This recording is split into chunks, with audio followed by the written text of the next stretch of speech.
He's a wonderful man. He's an outstanding father. He's kind, he's warm, he's generous. He helps out the needy, the poor. He helps out, like we support the refugees throughout the country, and he's always donating to the refugees. He's a hard-working husband. He provides for us comfortably. He's been working. He's been paying his taxes for the last 30-some years. So he's been a great citizen. He hasn't done anything wrong. He goes to work, supports our family, and comes home. He's living a comfortable life, a safe life. He hasn't hurt anyone. I mean, he teaches our kids how to drive, and he always tells them to be patient, because what I've done was a mistake, and I don't want you to be in that same position. So he instills great morals and values in our children, and we try to raise them to the best, of our ability. What could happen to him if he gets deported? He could be deported to Iraq. Iraq is an unsafe country at this point. ISIS is there. The government is in chaos. They don't like Christians. My husband does have a tattoo cross, the sign of a cross, on his wrist, so he's a target. He's a Christian, and he won't survive. He won't survive a day. So I don't know what's to become of him. We have no family there. He doesn't speak the language. He's been here for 43 years. All he knows is English. We speak Chaldean. He knows little Chaldean, but no family, no home to go to. Where is he going to go? What is he supposed to do? There's nothing for him there.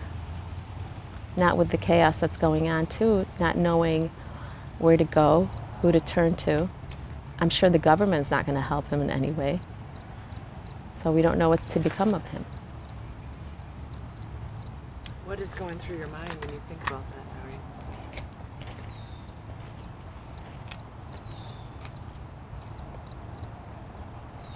I can't imagine life without him. He's been my friend for a long time, and my kids have never been away this far from him. They've been away 4 days. And this is what, I think 27, 28 days without him around. So it's hard. I can't imagine life without him. I really couldn't. He's our main provider. I mean, I do work part-time, but he supports us, he provides for us. I can't depend on family and friends the rest of my life to try to support 4 children. We're trying hard to put them in the best colleges to study, to graduate. He's always told them, make sure you go to college, you study, you get a degree. So I can't imagine life without him. It's hard, it's not easy. He's a good person. He'll never ever hurt anyone. That's the kind of person he is. For the people that know Sam Hamama, they adore him. Because he's done so much good, more than bad, in his lifetime. He doesn't deserve to be sent to a country where there's going to be torture, persecution, genocide.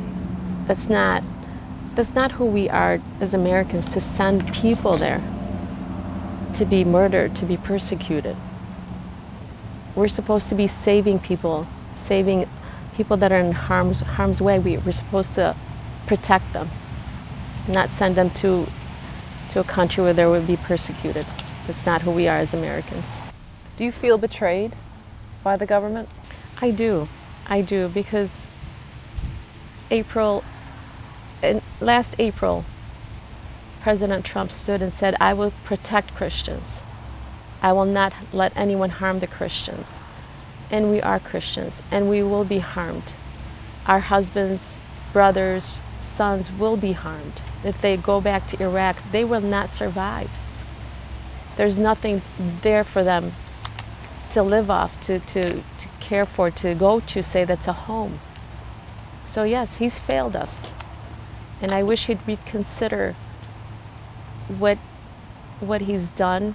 I hope that he can find it in his heart to try to keep us in this country and make better lives for ourselves, for the rest of the community.